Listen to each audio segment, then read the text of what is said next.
చాలామంది భర్తలకు తెలియని సీక్రెట్ అదే. క్రీస్తు ప్రభువుల వారు భర్త స్థలంలో ఉన్నారు, సంఘం భార్య స్థలంలో ఉందనే పోలిక బైబిల్లో చెప్పబడింది. కనుక సంఘమా, ప్రభువునకు లోబడ్డట్టే మీ పురుషులకు లోబడండి అనే ఆజ్ఞను భార్యలకు ఇచ్చారు. కానీ భర్తలకు ఏమి ఇచ్చారు?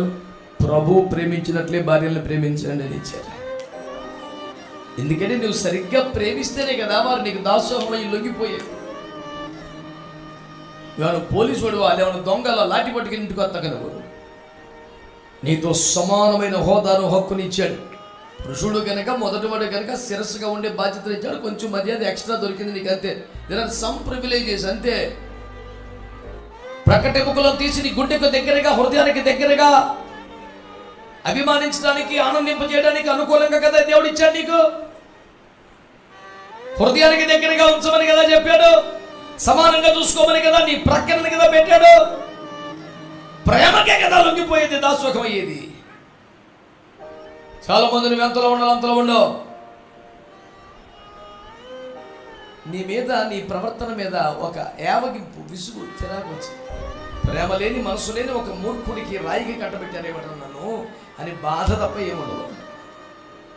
నేను చెబుతున్నా, లొంగిపోయేది, దాసోహమయ్యేది ప్రేమకే కదా. దేవునికి స్తోత్రం కలుగునగా. హల్లెలూయా. అందుకనే పేతురుకి తాళం చేతులు ఇచ్చి సంఘాన్ని అప్పగించినప్పుడు, నాన్న వీరందరికన్నా మరి బాగా వాక్యం చెప్తావా, వీరందరికన్నా బాగా పాటలు పాడతావా, బాగా నడిపిస్తావా, వీళ్ళందరికంటే ఎక్కువ ప్రేమిస్తావా నన్ను. ప్రేమిస్తానైతే నా మందం తీసుకో అన్నాడు.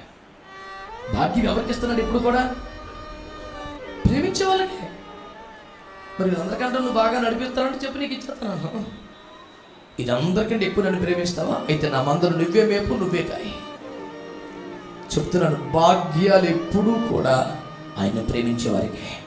అందుకనే ప్రభు అంటాడు, ఎవరైనా నువ్వు ప్రభువును ప్రేమించకపోతే వాడు శాపగ్రస్తుడైపోతాడని. పౌలు గారు ఎందుకు అనాల్సి వచ్చింది? ప్రేమలోనే ఉన్నాయి ఆశీర్వాదాలు, ప్రేమ లేకపోతే ఇంకేముంది? కనుక భక్తితోనో భయంతోనో నన్ను మన పూజ చేయకపోతే చంపేస్తాడేమో, చర్చి రాకపోతే శిక్ష వచ్చేద్దామో, ఈ ఆదాయం వెళ్ళకపోతే ఏ విలాసం వచ్చేద్దో, ఈ టెన్షన్తో కాదు, యేసు పట్ల ప్రేమతో, కృతజ్ఞతతో భక్తి చేయండి, ఆరాధన చేయండి. పెద్ద పెద్దలు వెనక్కి పెట్టి మీకు ప్రాధాన్యతనిస్తాడు, మిమ్మల్ని ముందు తీసుకొస్తాడు. బైబిల్లో మొదట పురుషుడు తర్వాత స్త్రీ అనే ప్రాధాన్యత క్రమాన్ని రాశాడు. కానీ రోమాపత్రిక 16లో అకుల ఇంటి యజమాని, ప్రిస్కిల్ల ఇల్లాలు, వారిద్దరు కూడా సేవకు వచ్చాక పౌలు గారు అంటాడు, ప్రిస్కిల్లకు వందనాలు, అకులకు వందనాలు, వారి ఈట ఉన్న సంఘానికి వందనాలు అంటూ పర్యాప్తం ఎలా రాశాడు? ఫస్ట్ ఆవిడి, తర్వాత ఆయన, తర్వాత సంఘం. అదే అలా మార్చేశాడు.